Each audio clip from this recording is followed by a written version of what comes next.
You don't have to chop. Yeah. Did you watch the fight yesterday? What fight? The boxing. Who? That guy with that Zhu. Yeah. Did you watch it? Big boy, isn't Did you watch it? he? Yeah, I saw the highlights. I haven't watched it. Yeah, he's a big boy. He got beat again. Thing he did, the English one. Yeah, he got beat Yeah, again. but that Chinese guy's a big boy. He's a big. But he's meant to be light work, no? Listen, no. Let me tell you something. When you get in a fight, no one's light work. No one's light work. And the thing is, what people don't understand about fighting is some people you can beat in the gym, but they underestimate the effect of adrenaline and fear. Mm. Do you know what I mean? Now, there's guys that I fought and I've had a hard time with, but then when I've sparred them in the gym later, we've become friends and I've sparred them and I've been fine with them. But when the adrenaline's there and the fear's there, people become superhuman. Yeah. You know what I mean? Well, it's kind of like kill or be killed, Yeah. innit? And when someone's like that, they're hard to look. You get a scared animal, like they're punching, flurrying. You trying to, and also in a fight, people are slippery. We're not talking about boxing now. We're talking about MMA, but it's the same thing. Like when a fight's involved, you know, and that's why I don't like when people talk about sparring stories. They're like, yeah, but I beat him in sparring. Boxers do this a lot. Boxers do this a lot. Controlled, innit? It's in a controlled environment to a certain extent. Yeah, I mean, More so than a fight. and also with sparring, yeah, you don't know. Let me move back here so I don't mess up the thing. The thing about sparring is as well, in sparring you might have, you don't know what the other guy's doing. Like you might spar me, yeah, you come down my gym and you spar me. And you know, we're about the same weight, so one day we might fight each other, yeah? But you're getting in there just to get a psychological edge on me, yeah? But what people don't understand is, that day I might just be practicing my left hand. Because that's what sparring's meant to be. People who understand fighting, sparring is not a fight. Otherwise there would be two different words for it. Yeah. It would just be called fighting. Yeah. Sparring is an opportunity. It's like a friendly, innit? It's not even a friendly, it's a training session. You're practicing new techniques. So sparring is a way, the stuff that you've drilled, you get a chance to practice it in a safe environment where you're not scared to try because you're not going to get knocked out. I would say that's a friendly though, because I think, you know, like with football, pre-season, they'll lose matches and they'll be okay with it because they're trying new things. That's exactly that. They're playing new players, different positions, etc., etc. Exactly that. So that's what sparring is supposed to be. Sparring is supposed to be a situation where you can test out stuff that you've been drilling without the fear of getting knocked out. Because the thing is, if I'm trying a new move on you I haven't tried before, and if I mess it up, you hit me so hard it knocks me out, I'm not going to try that move again. Yeah. Because, no, fuck that. Last time I did that, I got knocked out. But if you're sparring with me now, for example, you're trying a new move, my job is when you do that new move, if you don't do it right, I just give you a little pop. Just a little pop in your head. It's more, what's the word? It's symbolic. It's more just to go, got ya, that wouldn't have worked. So then you adjust it. Yeah. And then you get me with it, and then the next time I block it again, and I'll give you something. And then eventually you get it right, but then you get it to me, but you don't put it me full power either. That time, I got you with it that time. But if the first time you did something, you did it wrong, I just went, crack. You're going to try that again? No. You're going to go back to what you know, which is straight up here, and then you're climbing up, and then you're in a fight. Then you're not learning anything. You're supposed to learn. Any like new risks or whatever, and just practicing. Yeah. Boxers are the worst for that. Do you know what I mean? I'm going to piss off a lot of boxers, but I don't care. But like boxers are the worst for that. Their ego is the biggest in all the fighting. The ego is the biggest in all the fighting. Theirs and traditional Chinese martial arts got the biggest egos. Because they don't test themselves against anything that's not within their parameters. Do you know what I mean? Like boxers, what I've worked out about martial arts and fighting over the years, I've done a lot of them and I've trained at some of the best places in the world and some of the best people in the world. Not that I ever was at that level, but I've trained with some of them levels. You know, the Olympic level wrestler guys, the national champions, the Eastern Europeans, the top Brazilian guys in jiu-jitsu, everything like that. And one thing I realise is that the less dimensions to your martial art, the less dimensions you have to your fighting, the bigger your ego. The less dimensions, the bigger your ego. Okay.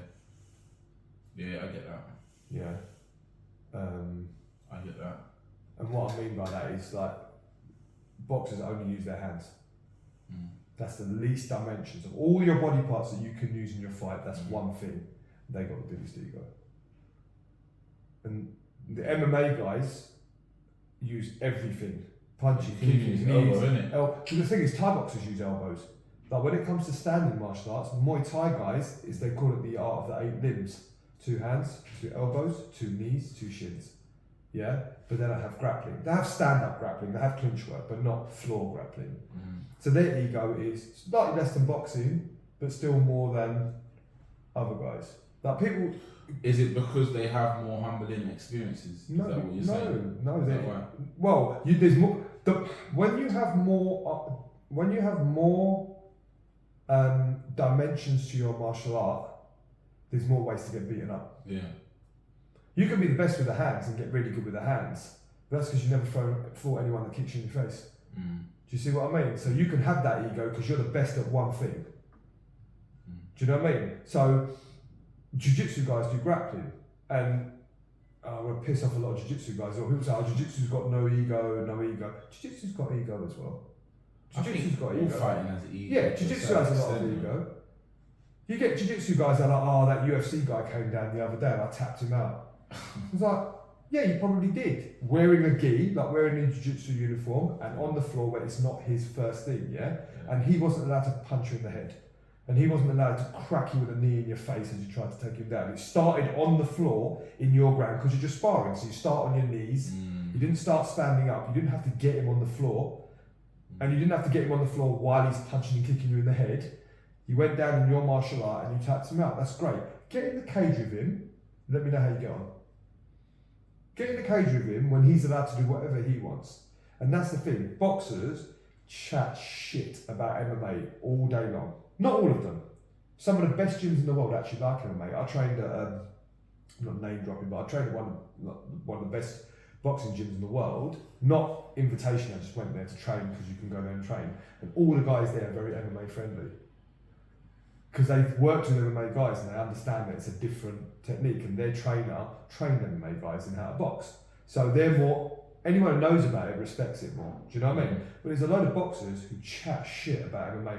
Like, oh, if that guy tried to take me down, I'd just do this and I'd just do that and I'd just do this. It's easy to say. 100%. Everyone does that. 100%. Everyone does that. But these are pro athletes. These are not armchair guys. But then at the same time, when you're watching it from a different point of view as well, it's very different. So I suppose in MMA they are armchair fans. What do you mean? They're professionals at boxing, but when it comes to MMA, they're still armchair, right? Because they've never been in that same situation. So 100%, I think you and they never will. No. That's the thing, and that's the thing about boxers. Boxers. If I would do this, but I'm never going to be in that position. And that's why, as much as MMA is full of some personalities, and much as you get all the guys like Conor McGregor and all these big loud guys and ego guys. I'm not saying that no one in MMA has an ego, but generally MMA has the least ego because it's got the most dimensions. Because MMA, you can get beaten up with your hands, you can get beat with your feet, knees, elbows, grappling, wrestling, whatever. It's got the most dimensions. And what you realise about the MMA guys, an MMA guy like McGregor, anyone else, even McGregor, who's got a massive ego and he is who he is, right? He was still going there in a boxing fight. He didn't think he was going to lose. He didn't think he was going to beat Mayweather. I honestly don't think McGregor thought he was going to beat Mayweather. But he didn't. But he did. Look too bad. He didn't look too bad. Do you know He's what? not a boxer. Yeah, but Mayweather carried that. He's not a boxer though. I mean, Conor is a boxer in the sense I think he was a national champion at amateurs. So he has. He's boxed in Dublin because I used to know one of his old teammates was one of my sparring. He's a boxer. He's boxed at an amateur level. It's very different. It's like saying you played schoolboy football and then you're playing in the Premiership. Okay. It's you played five-a-side and now you're playing. You won the nationals at five-a-side, or you won the nationals at under 16. But then playing in the Premiership is a different level. And then playing in the Premiership against Man City, or playing in the Euros against Barcelona, because he's fighting Mayweather. It's not just any pro boxer, right? But it's not the point. It's like he went in there and did it, knowing he's going to lose. Would Mayweather ever come into MMA and do it knowing he's going to lose? No. That's the difference. MMA guys will go and have a go. MMA guys will, what do you want to do, jiu-jitsu? What do you want, a gi or you want it without the gi? Right, let's come in and let's do it. Oh, you want to wrestle? I'll do a wrestling competition. Oh, we're boxing? Okay. Why? Because in their training, that's what they do every day. Okay. MMA guys get beaten up every day. So it's not a biggie. No, because MMA, what do you do? I had to learn this the hard way, right? This is how I learned. My coach, one of my coaches, I got to the point where I was getting so disheartened with my training. When I started training at a high level and I started getting on and started fighting national guys, it was like, I'm getting beaten up every day. Because I'm boxing with the boxing gym. I'm doing jiu-jitsu with these fucking top jiu-jitsu guys. I'm wrestling fucking guys out of fucking European training centres and guys out of like Olympic training centres. I'm getting the fucking shit kicked out of me every day. And I said to my coach, it's one of the most valuable lessons I ever learned. I said, Coach, I'm really doubting myself at the moment. And he goes, why? I said, fucking hell, I'm going to the boxing gym, I'm getting beaten up all the time. And he goes, what did you think was going to happen? And I went, what do you mean? He goes, what did you think was going to happen when you box boxers? And I went, I don't know. And he goes, you're going to go in there. He goes, you box once a week. Because you got box once a week, kickbox once a week, wrestle once a week, jiu-jitsu once a week, MMA once a week. Yeah. So because these guys are boxing twice a day, 6 days a week. What did you think was going to happen when you went and boxed a boxer? Yeah. He goes, you shouldn't even be scoring a point on them. Yeah. Because I was talking about wrestling, I was getting mangled in wrestling. I was getting them guys who come in, you know, they're coming to training, you're just wearing jogging bottoms and the wrestling boots. My men are coming in with their fucking leotards from the Olympics, in blue leotards with all that shit, and you're just like, where are you from? And they're like, oh, from Ukraine, from this, from fucking Chechnya and shit. And you're like, oh, and they're coming in full, and you're just like wearing like, you know, some shorts at that. My guys are coming in them one-piece Olympic leotard things, and you just know it's going to be one of those days. Like, you're going to know what every light fitting in that ceiling looks like. You're going to be on your back looking at the ceiling, yeah? And I said to my coach, I thought I would do something. He goes, did you really think you're going to take down one of the wrestlers? He goes, did you really think you're going to go in there with national level wrestlers? So why did they do it then? Is it just to push you? No, but he goes, so this is the thing. He goes, you learn to wrestle with the wrestlers to get your wrestling to a better level, to enough of what you need in an MMA fight, right? And he said, this is the case. He goes, you go into boxing with boxers, they're going to beat you up. You wrestle wrestlers, they're going to beat you up. You go and grapple jiu-jitsu guys, they're going to tie you up in knots, right? But he said, and I'll always remember his words, his exact words, he goes, but if you fight any of them, he goes, you'll stove their face in. He goes, in a fight where you can do whatever you want to do and they can do whatever they know, he goes, you'll smash their face in. I agree. He goes, that's the difference. He goes, and when I because I think if a boxer gets into a fight, he's automatically going to get into a boxing stance. Yeah. Now, if someone knows how to kick, he's going to swipe him straight. 100. And he's not even going to see it coming. He's not even going to look, because he's not even going to get expected, because he's going to be in his boxing zone. In his train track. Yeah. He's in his train track. He doesn't know anything out of that. I'll put it out there now to any boxer, right? And they're going to... The only way a boxer beats an MMA guy in a fight where anything goes is if they handicap the MMA guy. Oh, he's not allowed to kick, he's not allowed to do this, he's not allowed to do, he's only allowed to punch. So that's the same as you saying you've got to fight me, but I've got to tie one hand behind my back. That's basically what you're doing to MMA guys.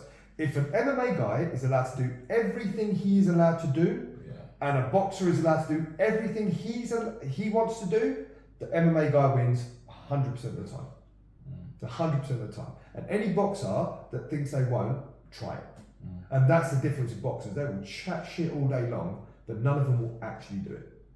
It's the same with jiu-jitsu guys. Yeah, I'll take them down and submit them. Go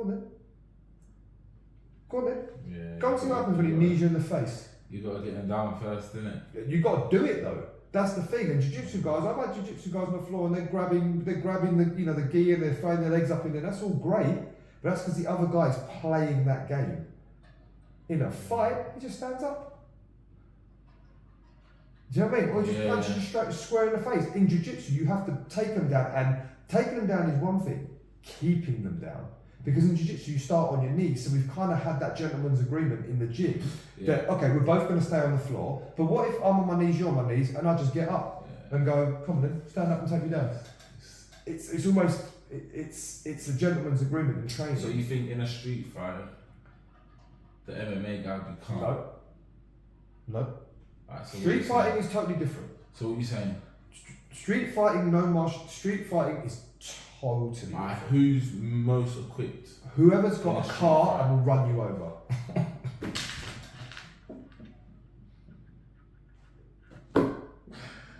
Man said a car. Whoever's got the car or the gun or the knife. Alright. No knives. But then it's not a street fight. You're right. Then it's an MMA fight, and that's the point I'm making. Street fighting is totally different. Like in a one-on-one situation where it's controlled, a grappler wins. In a one-on-one situation, that's why the UFC, when it first started with Brazilian Jiu-Jitsu, had done so well. Because even a boxing fight, when you're punching, eventually they will clinch. Eventually, but the referee breaks it up. Imagine if you didn't now get broken up. It's going to be a clinch, and it will get to the floor at some point. Do you see what I mean? Yeah. So, in that sort of situation, I think the grappler wins majority of the time. Puncher always has a puncher's chance. A puncher always has a puncher's chance. But if you're a good wrestler, I'm not just talking jiu-jitsu guys, I'm talking actual wrestlers who can do takedowns and stuff. If you can take someone down, pick someone up and drop them on their head on concrete, they're dying, right? The problem is in a street fight, if I'm rolling around on the floor, even if I'm choking a guy out, even if I'm sitting on top of a guy punching him and I'm dominant, his mate can come and football kick me in the head. It's true. I've known street fights where guys they've been tussling with guys on the floor, and the other guy's woman with her high heels is stamping on his face and nearly took his eye out. And he nearly lost his eye. Because the girls are there just stamping on his face while he's on the floor. It's not even the guy's mate you've got to worry about. You've got to worry about his woman with her heels. Do you know what I mean? Or while you're on the floor, some guys can come and blast you on the floor. Yeah. So in a street fight, when people start saying who would win in a street fight, mate, the best self-defense you can have is awareness. Coming from someone who's trained self-defense for 40 odd years, I'm terrified of fighting. Absolutely terrified of fighting, because people who genuinely understand violence don't want it.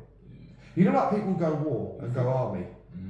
They don't want to go war because they've seen it. The only people who want to go war is people who've never been there. People who've actually been there and and seen the real shit, walk through like dead bodies of children in war sites and gone through that, you think they want to go to war, and you think they're saying let's go to war.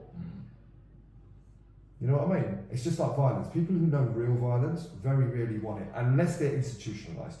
Same as the army. Yeah. Some people just crave the war, they crave the violence, because it's the only thing that gets them identity. It's what we talked about before, when you make one thing your everything. Yeah. If you make violence your everything, you don't know anything else but that. Same with the army. So you seek it. Yeah, but generally seeking it. Yeah, I'm terrified of fighting. But the best tool you can have in self-defense is awareness. Like if I see a group of guys on a corner, I'll walk around the block. I won't even walk through them. Why?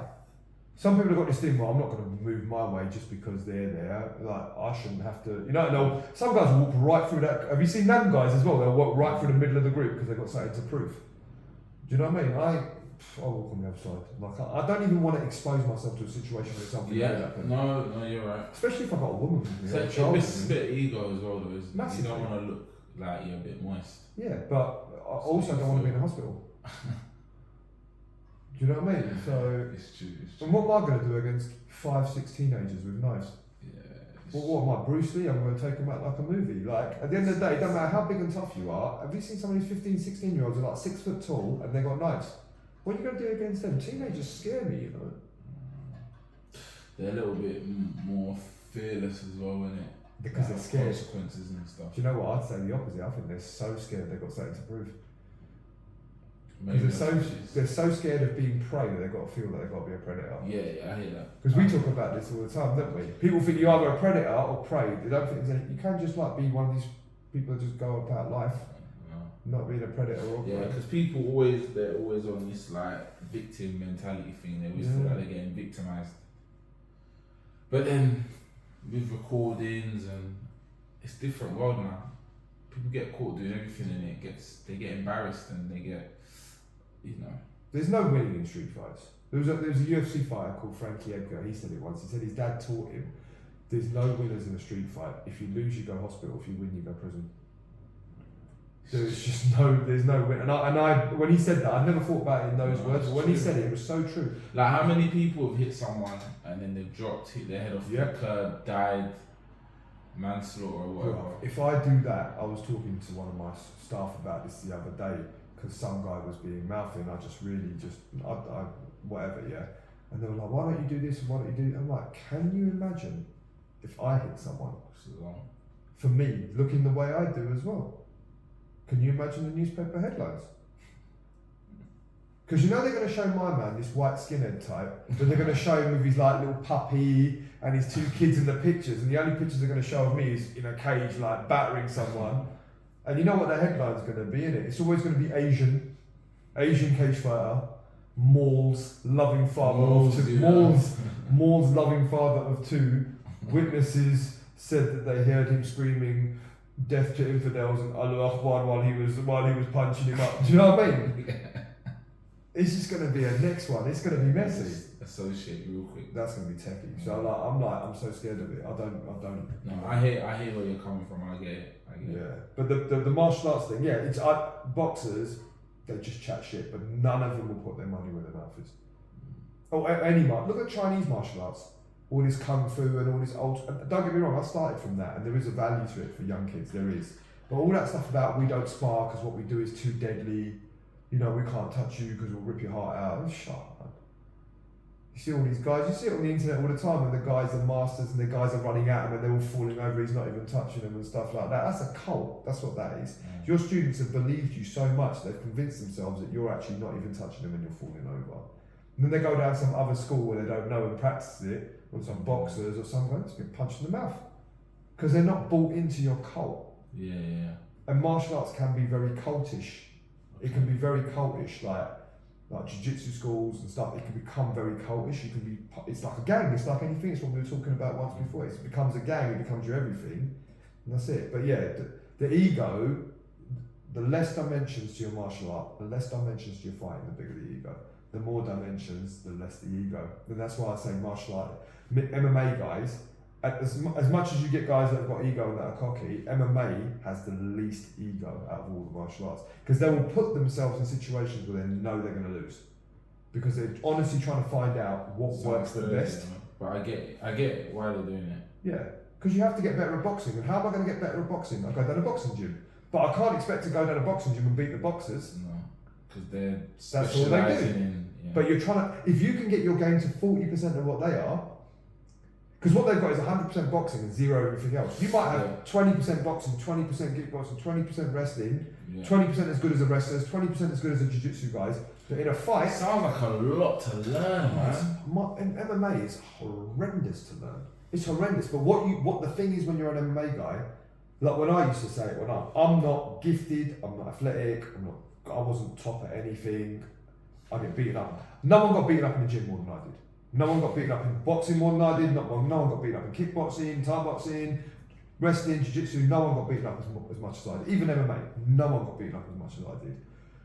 But in a fight, I will find something that I'm good at that you don't know. Because you're doing a bit more thinking. Jack of all trades, right? So I might get a boxer. If I boxed him, I'll get lit up like a Christmas tree. But if you put him in there with me in a fight, I'll find a way to beat him. Whether I've got to bite his ankle. And people don't understand that, because one time I was watching a pro boxer, I won't mention the name because I'm not outing anyone. But I was talking to a bunch of dudes who work out and, you know, just normal workout guys who think they're strong and they can fight just because they've got big muscles, which is bullshit in itself. But they were saying that, they mentioned a pro boxer who's about my size, and I said, I'd beat him in 30 seconds. And they just went, shut up, you'd beat him. I would beat. Right, any boxer out there at the pro highest level, I'm talking Mayweather level, I wasn't talking about Mayweather, any Mayweather level, a good amateur in MMA will beat them within 1 round. That fight will not last more than 3 minutes. I'll put money on it, I'll bet my mortgage on it. Anyone wants to bet me on it, any boxers want to put their money where their mouth is, I'll bet you my mortgage. Jeez. But they won't do it. Someone who's your weight. Same weight, but they could just be a good amateur. Never had a pro MMA fight. But like a good amateur or a semi-pro or a low-level pro will beat the best boxer in the world within 3 minutes. in MMA rules. Yeah. The best boxer in the world will beat an MMA guy. The best boxer in the world would beat the best MMA guy in a boxing fight all day long, but it might take 3, 4 rounds, 5 rounds. But an amateur MMA guy will beat the best boxer in the world within 3 minutes. Their weight. You know what I mean? So I'm not talking about, obviously, if they're bigger, it's different. You get a big boy like Anthony Joshua, they're fucking big boys. If they go against a really good MMA guy but who weighs 60 kilos, they're like 120 kilo guys. Obviously, they're just a bigger, stronger, athletic man. That's different. But you get someone their size, you get someone their size who is a good amateur, they're losing. And it's just the way it is. They can get angry all they want at me for saying it. But if you're angry at me, you want to prove me wrong, show me. Put the money where your mouth me. is. If you do it, I'll fall back, I'll shut up. Yeah. But if you're just going to talk at me, and I'm saying that because I've done it and we've done it. I've gone in there with boxing guys. I've gone and boxed boxers and got my ass kicked. Do you know what I mean? And I've done it. So I'm talking from experience. All these guys are talking from a place of theory. I would do this if it was to happen. I would. As soon as you want to talk action, come talk to me, innit? I'll find. I'm not going to do it myself. I'm 45 years old. Do you know what I mean? It takes me 5 minutes to wipe up after I take a piss. Do you know what I mean? What am I going to do fighting boxers? But I'll find you a good amateur MMA guy, and we'll go. I'm sure I've got links in MMA gyms still, even though I'm retired. I can find you a good amateur, 25, 30 years old. He'll fucking box you up. He'll have you tied up in. The thing is about a good MMA guy or a good wrestler, as tough a guy as you think you are, in a one. I'm not talking street fights now. Street fighting is different. That in a one-on-one in a controlled environment, a good grappler or a good MMA guy, as big and strong as you think you are, as much as you can bench press, as much as you can squat, he will put you on the floor, he will pin you down, and he will wipe your dick on your face. Wipe his dick on your face. Let me say that again, just in case I didn't get it again. As good a boxer as you are, as big as tough as you are, even a bodybuilding kind of guy, a good grappler, someone that understands grappling or MMA or wrestling, as big and strong as you are, how much you squat, deadlift, bench press, if you get in a fight with one of those guys in a controlled environment, we're not talking about with your mates, he will take you on the floor, he will pin you down, and he will wipe his dick on your face. And there is not a thing you will do about it. Not a single. You might think, I'd just throw him off me, I'd just do this. You won't. And I've been in there with world level powerlifter guys, bodybuilders, fitness guys, like real strong dudes. Do you know what I mean? You're not gonna, mate. You're not gonna.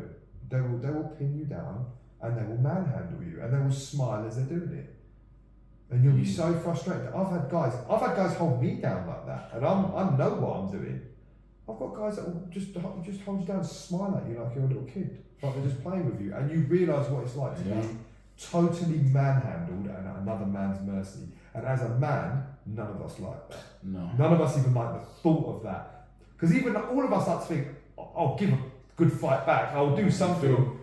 Even the sound of it makes me feel a bit vulnerable. You know what I mean? And that's why being MMA is so good, because you get to experience that on a daily basis. It takes all your fucking ego away. Yeah. This is what I'm saying. So it's a humbling thing. Yeah, in MMA. Yeah, you don't get humbled as much. You get humbled so much that you become kind of like. Well, there's an old saying, I think it came from jiu-jitsu, them guys there, they said, if you make yourself comfortable in the worst case scenario, there is no worst case scenario. 100%. And that's very true. Very, very true. It's hard, man.